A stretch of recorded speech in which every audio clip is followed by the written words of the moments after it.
मी कोण, मला कुठं जायचंय, मी कुठून आलोय, हा विचार इथं आल्यानंतर मनुष्याने पहिला करावा. पण तो कधी करावा? अमुक वेळी करावा का? सकाळी उठल्याबरोबर, दुपारच्या वेळी, संध्याकाळच्या वेळी नाही. क्षण क्षणाहाची करावा विचार.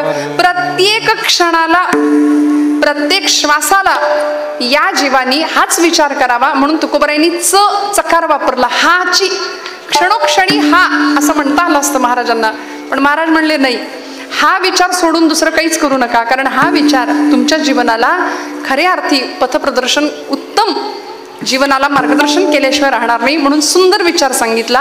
क्षणक्षणा हाची करावा विचार. कशा करता? त्यांनी काय होणार आहे? तरावया पार भवसिंधू. ही भवरूपी, ही भवनदी आहे, हा संसार आहे, आणि हा संसार रूपी सागर पार करण्याकरता आम्हाला एक विचार करावा लागेल, महाराजांचं म्हणणं आहे. आणि तो विचार कधी? क्षणक्षणा हाची, प्रत्येक क्षणाला असा विचार करायचा. हा भवसागर म्हणजे नेमकं काय आहे? त्या भवसागरातून पार करणारा भगवंत आहे आणि सद्गुरू आहेत. तेषामहं समुद्धरता मृत्यू संसार सागरात भवामि न चिरात पार्थ मय्यावेशित चेतसाम. मी तुम्हाला या मृत्यूरूपी सागरातून बाहेर पाडणारे किंवा पार करून नेणारे असं जगद्गुरु भगवान गोपालकृष्ण सांगतात. संत आम्हाला या सगळ्यात सद्गुरु वाचोनी सापडेना सोय.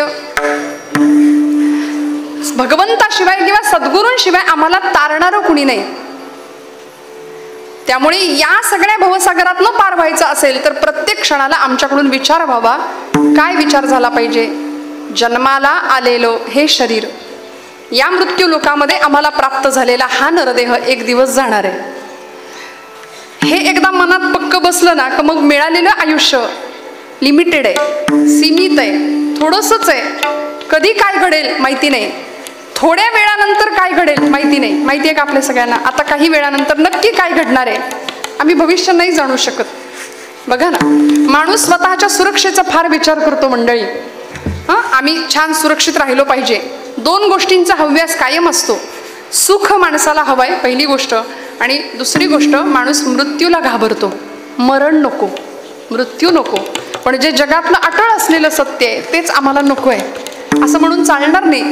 मृत्यू नको असं म्हणणारी माणसं म्हणजे आम्ही सगळेच जीव मृत्यूला खूप घाबरतो. म्हणून अविनाश करी आपुलिया ऐसे महाराज म्हणाले, लावी मना पिसे गोविंदाचे. भगवंत स्वतः चिरंतन आहे, शाश्वत आहे, अविनाशी आहे. मग अविनाशी असलेल्या भगवंतासारखं तो आम्हाला बनवून टाकणार आहे. मग आम्ही मृत्यू भयापासून पण लांब राहू आणि खऱ्या अर्थी अमरत्व प्रदान आम्हाला झाल्याशिवाय राहणार नाही. त्यामुळे इथं आलेला जीव प्रत्येक वेळी मरणाला घाबरतो. कुठल्या क्षणी काय घडेल आम्हाला माहिती नाही. माणूस स्वतःला खूप जपतो. म्हणून टू व्हीलरवर प्रवास करणारी मंडळी म्हणतात, नको बाबा ॲक्सिडेंट होईल, आपलं फोर व्हीलरमधनं जाऊया. फोर व्हीलरमध्ये काही ॲक्सिडेंट होत नाहीत का? होतात. मी नकारात्मक बोलते असं समजू नका. फोर व्हीलर मध्ये सुद्धा अपघात होतोय. मग म्हणाले नको आजचा प्रवास आपण ट्रेनने करूया, ट्रेनचाही अपघात होतोय. म्हणाले नको विमानाने प्रवास करू, आता विमानाचाही बघितलं आपण. नाही, काहीच सांगता येत नाही, कशाचाच भरोसा नाही. बरं म्हणले कुठंच नको जायला, सगळीकडे बाहेर पडलं की भीती, आपल्या घरातच बसूया. झाला भूकंप, भूकंप नाही झाला, घरात बसूया, काहीच नको, साधं ठेच लागून सुद्धा माणूस जातो. ज्याची वेळ आली त्याला जावंच लागतं, निमित्त कुठलंही कारण ठरतं. मग एवढं सगळं माहिती असून सुद्धा आपल्याला असं वाटतंय का की हे सगळं आपल्या ताब्यात आहे, आपल्या कंट्रोलमध्ये नाही. वृक्षाचेही पान हाले त्याची सत्ता राहिली अहंता मग कोठे. झाडाचं पान सुद्धा ज्याच्या सत्तेशिवाय हलू शकत नाही. यद्भयात वाती वातोयम सूर्यस्तपदी यद्भयात.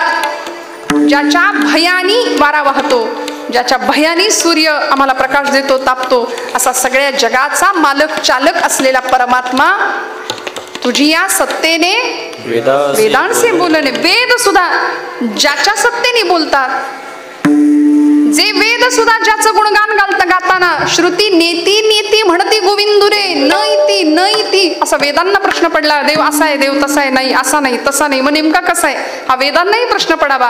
असा तो सर्व सत्ताधीश असलेला भगवंत, तो जर आम्हाला प्राप्त करायचा असेल तर तुकोबराय म्हणतात, आम्हाला देहाची नश्वरता कळाली पाहिजे, देव जवळचा वाटल्याशिवाय राहणार नाही. विठ्ठल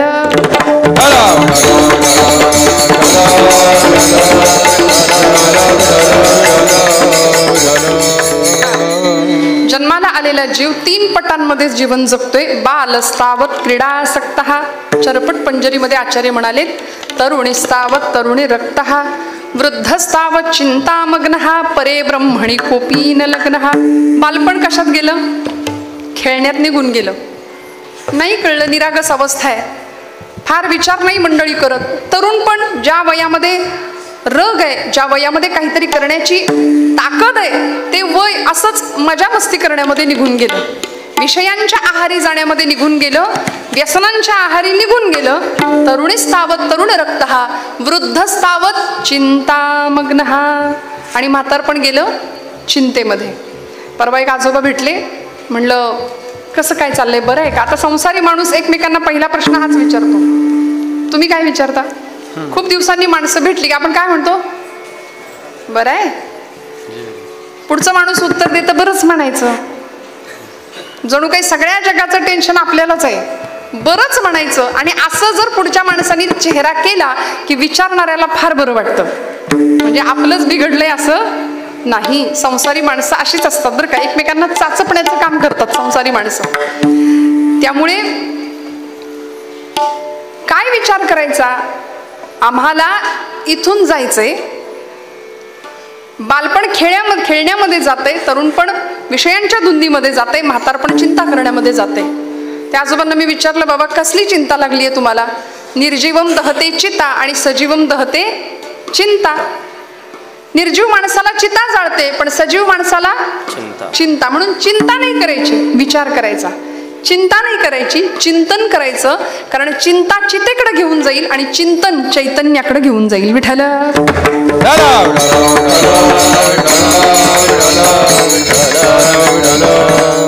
मग असं चिंतन व्हावं.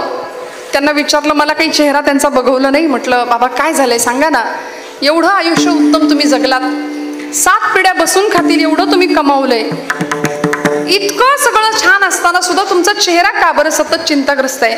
ते म्हणले, बाई गं तुझं खरं आहे, 7 पिढ्या बसून खातील एवढं मी कमावलंय, पण 8वी पिढी काय खाईल याची चिंता लागली आहे मला. मनुष्य कुठल्याही गोष्टीची चिंता करतो आणि संसारामध्ये स्वतःला अधिकाधिक अडकवून ठेवतो, अधिकाधिक बंधनात फसवतो, अधिकाधिक. मग ही अडकणूक किंवा हे अडकणं आमचं बाहेर पडावं, हे गुंतणं संपावं आणि मग भगवंत आम्हाला प्रिय वाटावा, याकरता देहाची नश्वरता समजावून घ्यावी लागेल. हा देह संपणारे, जन्माला आलेला प्रत्येक जीव इथून जायचाय. देह हे काळाचे, धन कुबेराचे, तेथे मनुष्याचे. देह जाईल, ही सगळी प्रमाण आपल्या सगळ्यांना माहिती आहेत. भगवंत येणार आहे.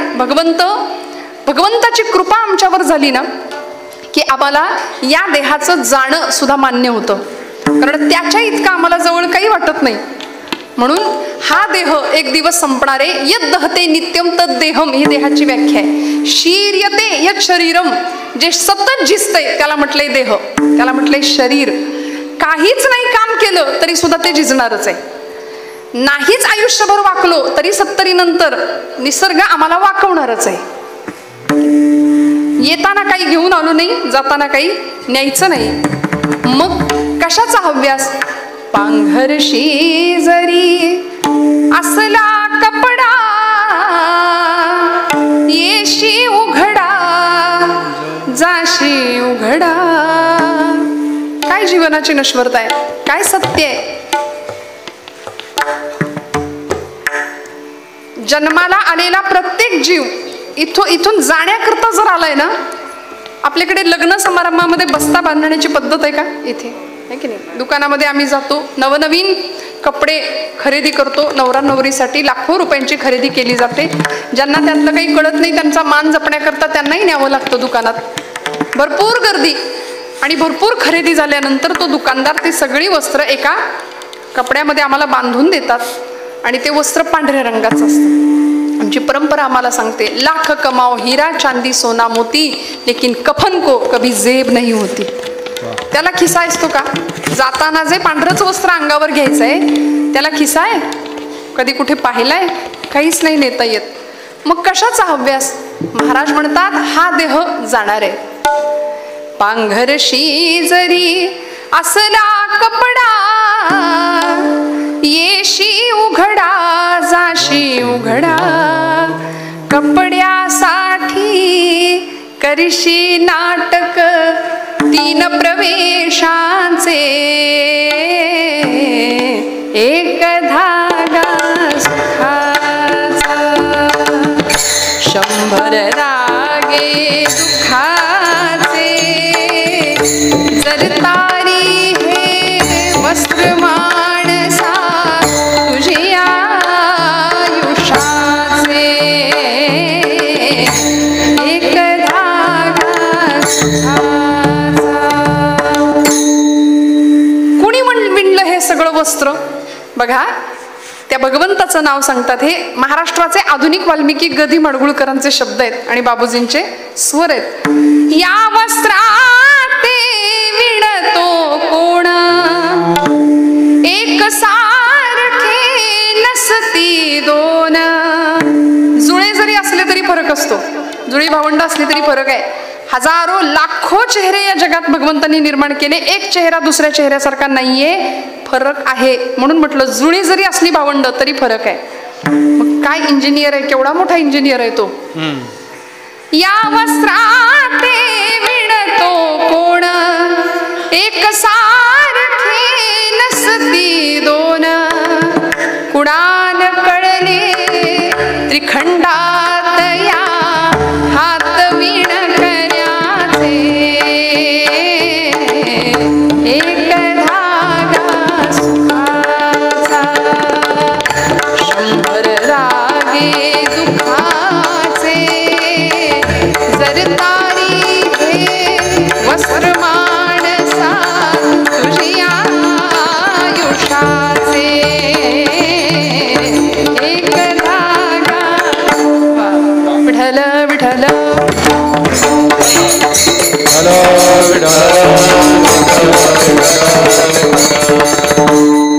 इथं आल्यानंतर सुखाचा एक धागा मिळेल, 100 धागे सगळे दुःखाचे आहेत. तुम्ही सुखाची अपेक्षा करण्याकरता सुखाचं नाणं उचलायला गेला तर त्याच्यामागे दुःखाचा काटा आपोआप आहे. त्यामुळे इथे सुखाची अपेक्षा करणं म्हणजे मामासाहेब दांडेकर म्हणायचे, मिरच्यांच्या बाजारात जायचं आणि म्हणायचं जरा खव्याचे पेढे देता का हो किलोभर. आता मिरच्यांच्या बाजारात तुम्ही आलात म्हटल्यानंतर तिथे ठसकाच लागणार आणि तिथे डोळ्यात पाणीच येणार, आहे की नाही. तसा संसार हा दुःखमय आहे आणि तिथे सुखाची अपेक्षा करणं हे हास्यास्पद आहे. आणि असं आमचं हास्य होऊ नये ही महाराजांना काळजी लागली, म्हणून देहाची नश्वरता महाराज सांगतात. दुसरं चरण, नासिवंत देहा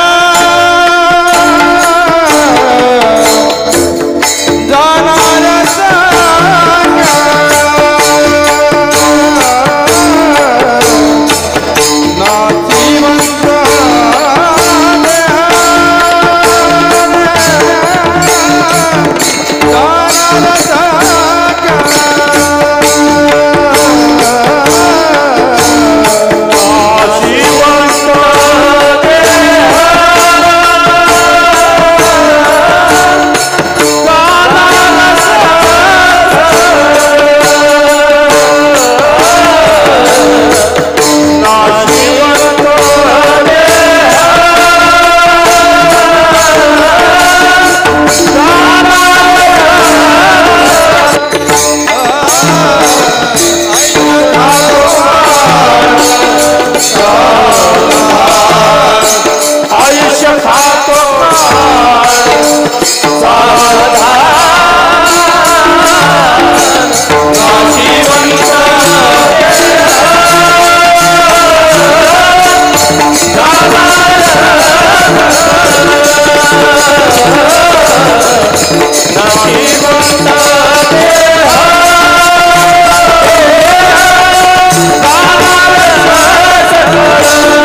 या मंडळींसाठी टाळ्या वाजवा जोरदार.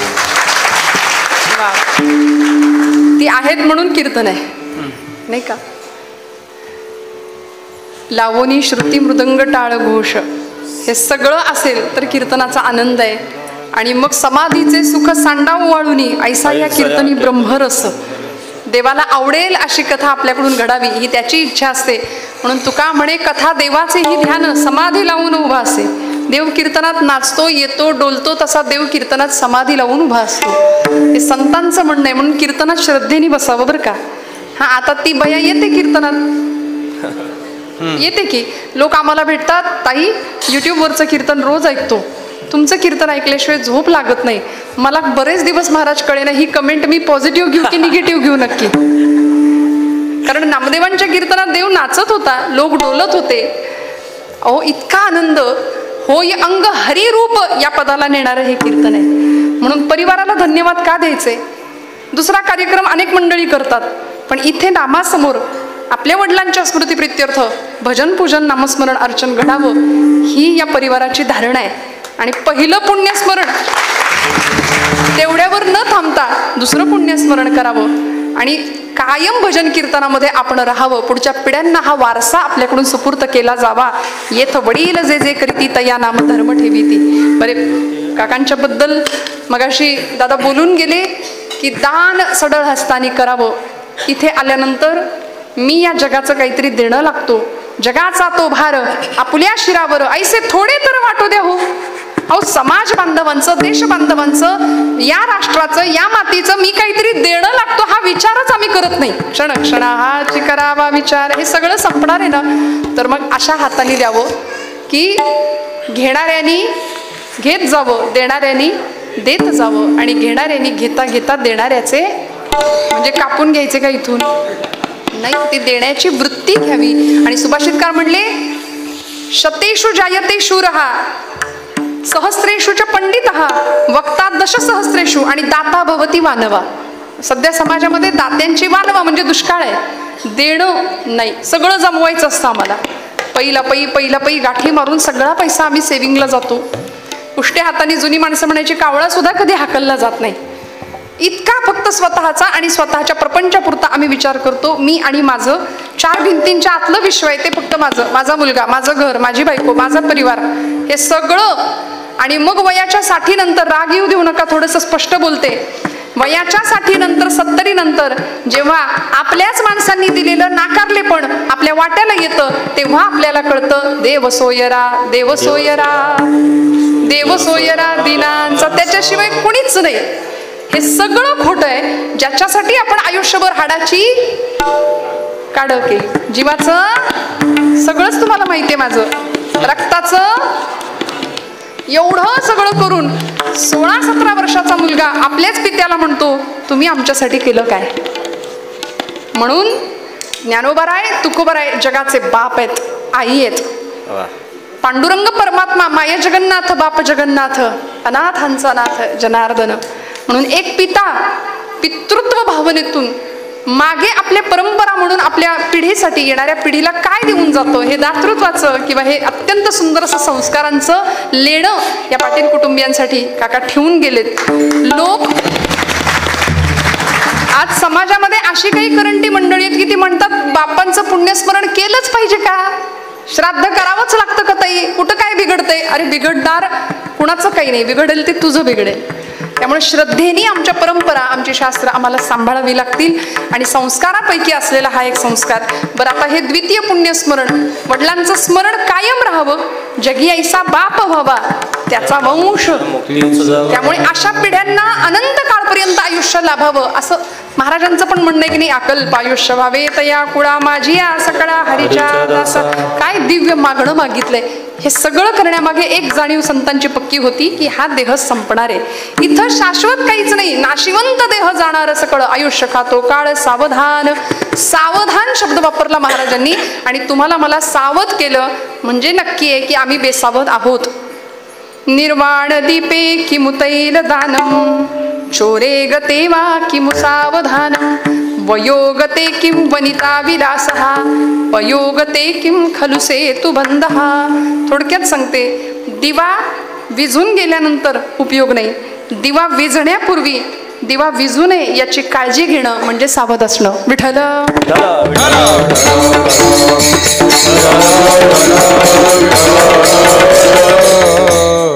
सुभाषितकार म्हणाले, निर्वाण दीपे किमुतैल दानम.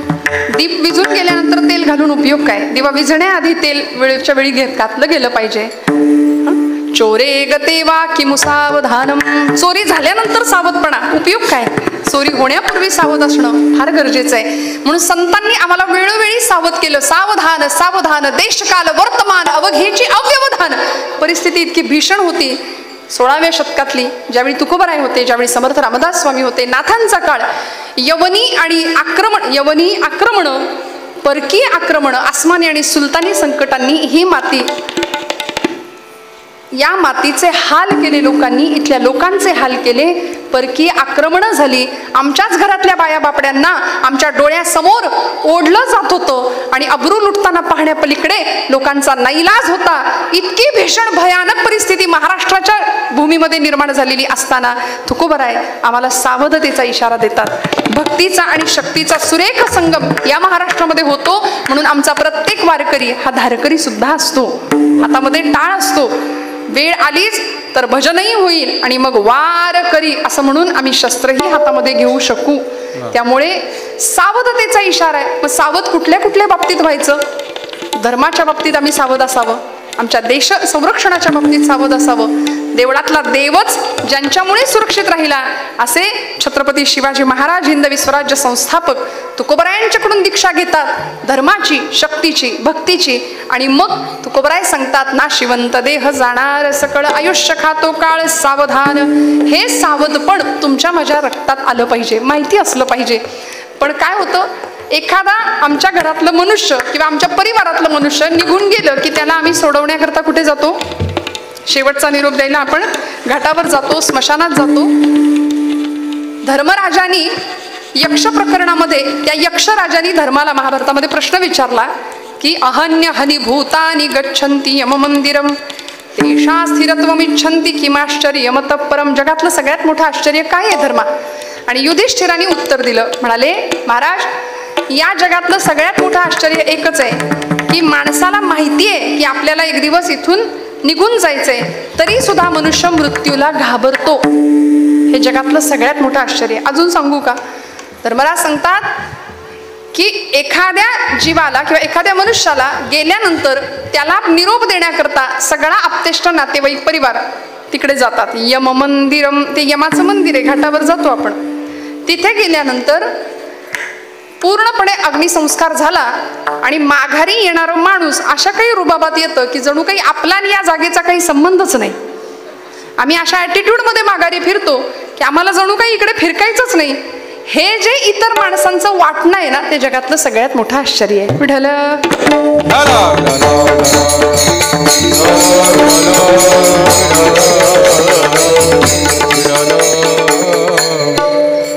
त्यामुळे या गोष्टीची सतत जाणीव ठेवावी. बरं, आता देहाची नश्वरता कळली, विचार नेमका करायचे हेही तुकोबरायांनी आम्हाला सांगून ठेवलं. अन्य विचारांमध्ये आयुष्याचं नुकसान करण्यापेक्षा जगी निंद्यते सर्व सोडून द्यावे, जगी वंद्यते सर्व भावे करावे, असा सुंदर विचार करावा की जो विचार आम्हाला भगवंतापर्यंत घेऊन जाईल. येऊनी नरदेहा विचारावे सार, सार विचारावं. इथं आल्यानंतर संतांच्या मार्गदर्शनाने धरावा पैधीर भजन मार्गी, धरावा पैधीर भजन मार्गी, धरावा पैधीर भजन मार्गी, धरावा पैधीर भजन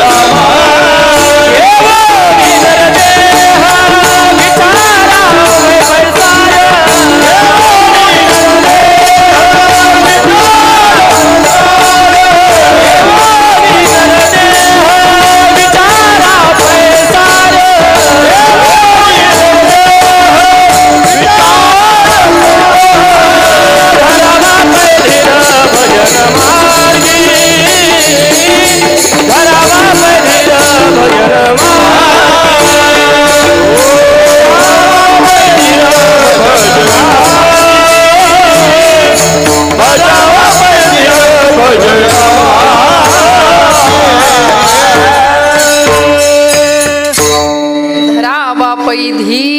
खंडन मार्गी.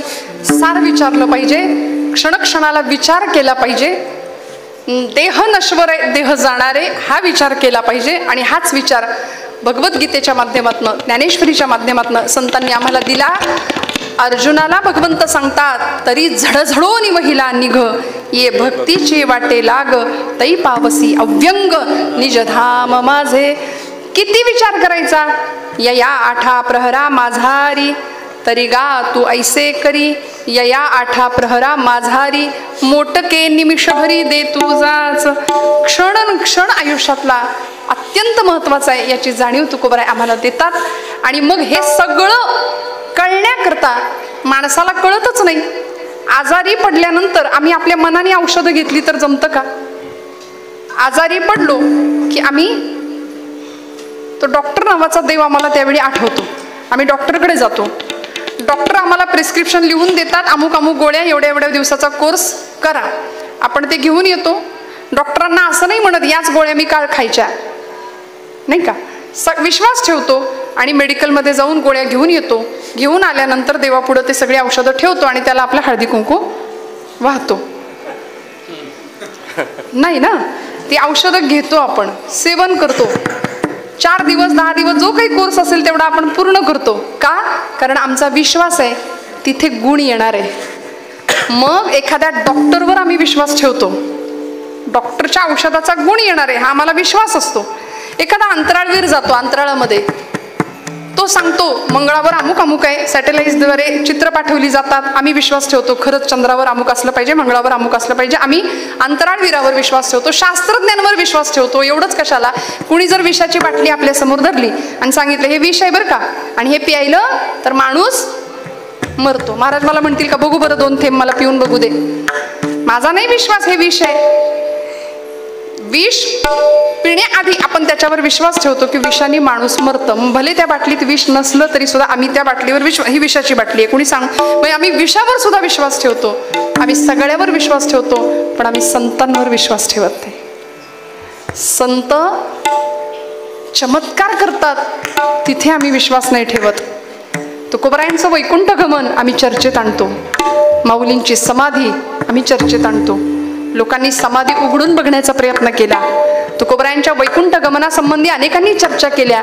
महाराजांचं वैकुंठ गमन झालं की स्वराज्यापासून काही अंतरावर असलेल्या देहूमध्ये छत्रपती तुकोबरायांचे गुरु तुकोबराय असताना त्यांचा खून झाला. या 2 गोष्टींवर महाराष्ट्रात चर्चा केली जाते. पण खरं सांगू का, कुणी कितीही काहीही म्हटलं तरी ज्ञानोबरायांनी संजीवन समाधी घेतली आणि तुकोबरायांचं सदेह वैकुंठ गमन झालं. हे त्रिकालाबाधित सत्य आहे. विठ्ठल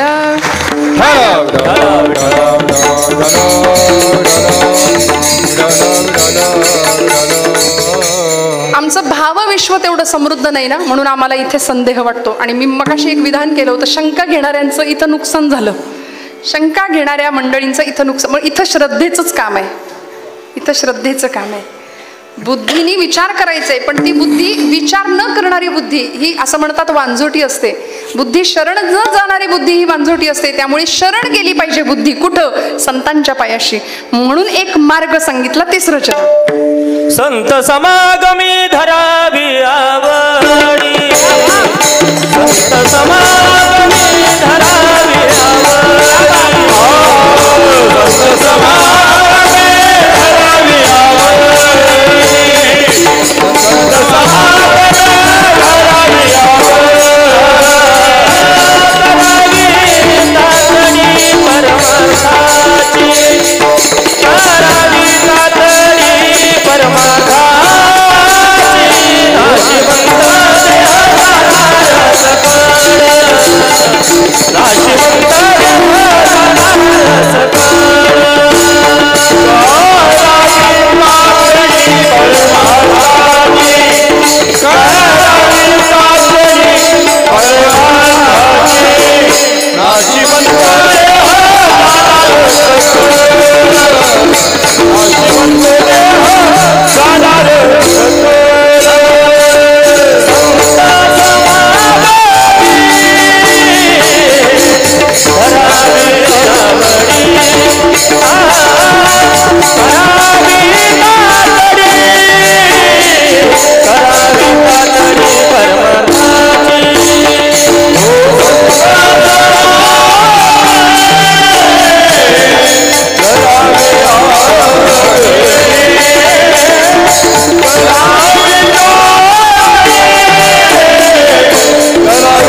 संत समागमी धरावी आवडी. आमची आवड प्रपंचामध्ये आहे ना, ती प्रपंचातली आवड बाजूला व्हावी, परमार्थाची आवड निर्माण व्हावी आणि प्रपंचाची फक्त सवड असावी. सवडीचा प्रपंच आणि आवडीचा परमार्थ असावा. म्हणून संत समागमी धरावी आवडी, करावी तातडी परमार्थाची. तातडी शब्द वापरला कारण वेळच नाही.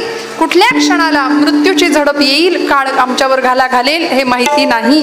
काळ देहासी आला खावो, काळ भगवंत या देहाला केव्हा घेऊन जाईल माहिती नाही. त्यामुळे संत समागमी धरावी आवडी, करावी तातडी परमार्थाची. तुकोबरायांनी संत सहवासाचं महत्व सांगितलं, संत समागम आम्हाला करायला सांगितला.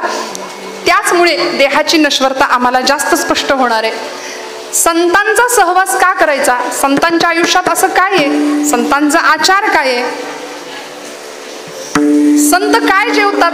संत काय विचार करतात? तुकोबराय म्हणाले, संतांचे भोजन अमृताचे पान, करीती कीर्तन सर्व काळ.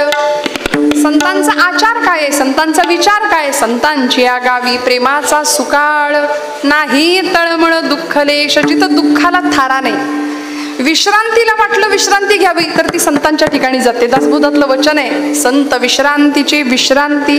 तृप्तीला वाटलं, अजून तृप्ती म्हणजे नावाची तृप्ती नाही बरं कुणी, तृप्त जीवनाला किंवा तृप्तीला असं वाटलं की कुणाच्या जवळ जावं तृप्त होण्याकरता, तर संत तृप्तीची तृप्ती ना तरी भक्तीची फलश्रुती ते हे संत म्हणतात.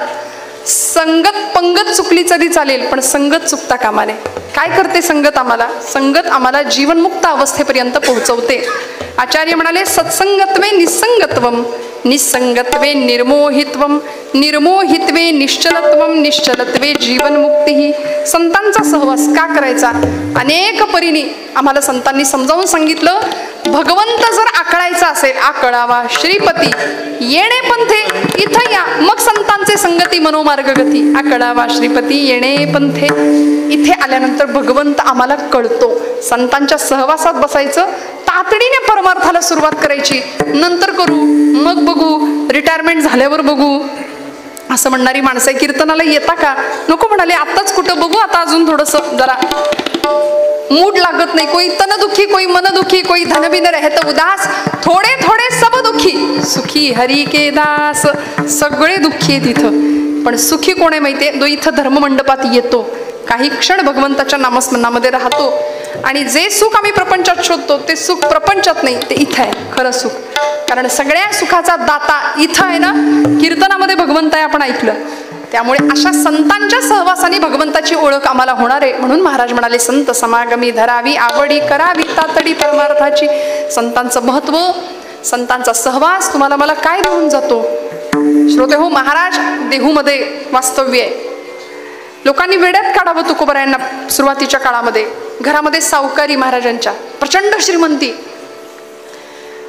पण ज्यावेळी 12 वर्ष चाललेला महाराष्ट्रातला दुर्गादेवीचा दुष्काळ असं इतिहासामध्ये ज्या दुष्काळाची नोंद झाली, त्या दुष्काळामध्ये सगळं घरातलं तुकोबरायांनी वाटून टाकलं लोकांना. कर्ज खत इंद्रायणीच्या डोहात बुडवून टाकली. आणि महाराज म्हणाले, बरे झाले देवा निघाले दिवाळे, बरी या दुष्काळी पीडा केली. जो संसार तापे तापला तोची परमार्थी भला. खरं सांगू का, संसाराचे चटके ज्याला सहन करायला मिळाले तो इथं टिकतो. अजून सांगते, वेदना आम्हाला भगवंताकडे घेऊन जाते. संसाराची प्रतिकूलता परमार्थाची अनुकूलता ठरते. ब्रह्मचैतन्य गोंदवलेकर महाराज म्हणतात, ज्याचा संसार अडचणीचा आहे, ज्याचा संसार बिकट आहे, ज्याचा संसार संघर्षाचा आहे, त्याचा परमार्थ उत्तम असतो. विठ्ठल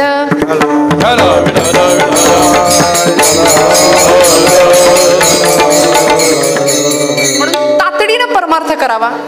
ज्या तुकोबरायांनी भगवंताचं वेड लागलं आणि मग मी गातो नाचतो आनंदे, वेडा झालो मी तव छंदे, असं महाराजांनी ठामपणे सांगावं. देवा लागलं मला तुझं वेड, जगाने मला वेड ठरवलं तरी काही हरकत नाही.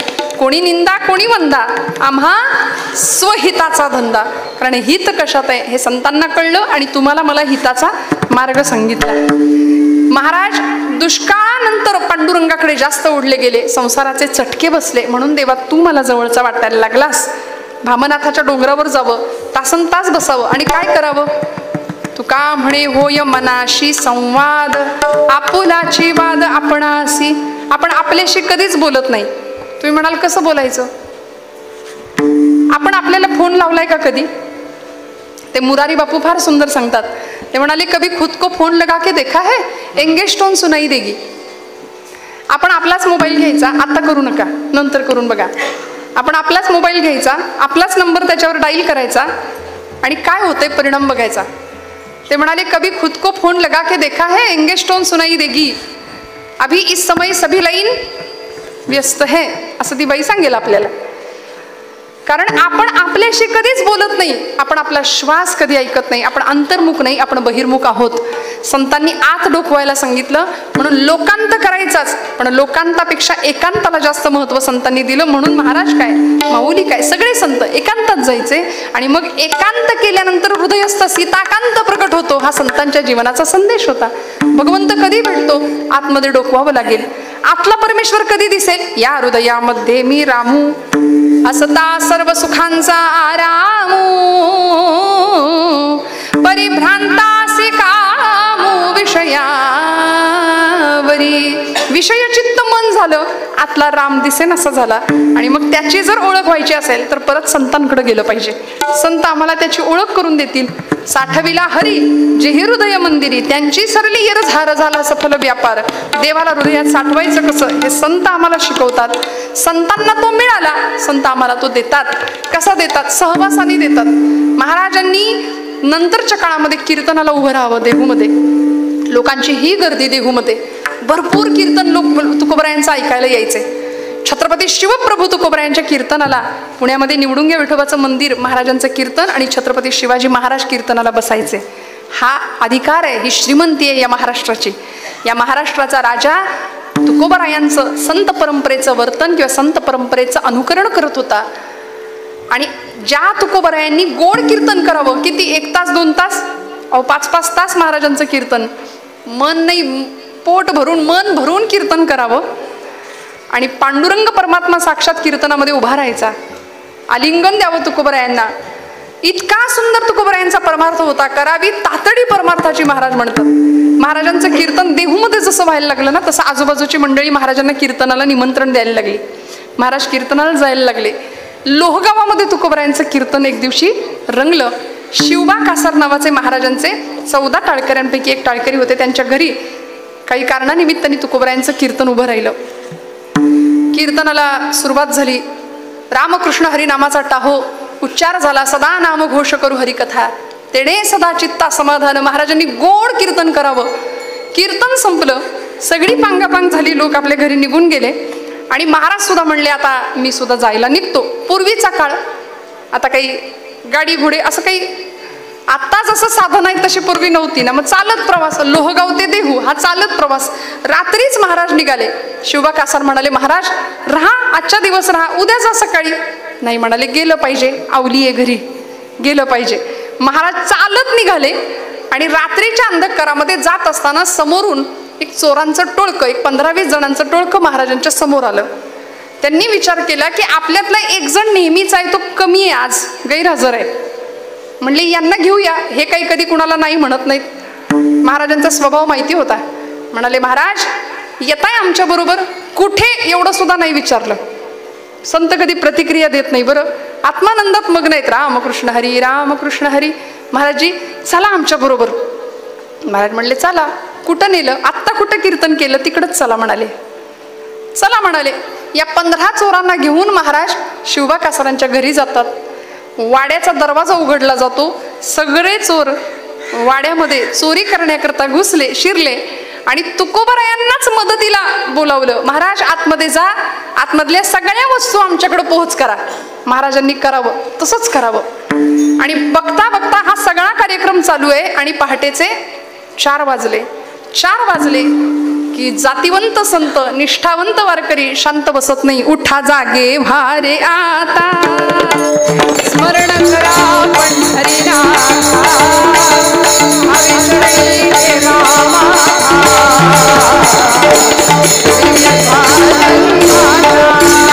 उठा जागे भारे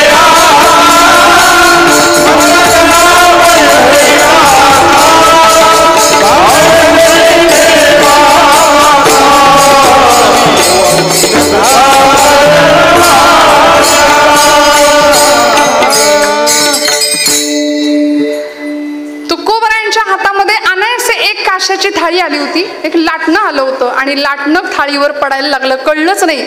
सुरू झाला महाराजांचा काकडा आणि महाराजांनी जसं उठा जागे भारे आता सुरू केलं तशी घरातली सगळी माणसं उठली.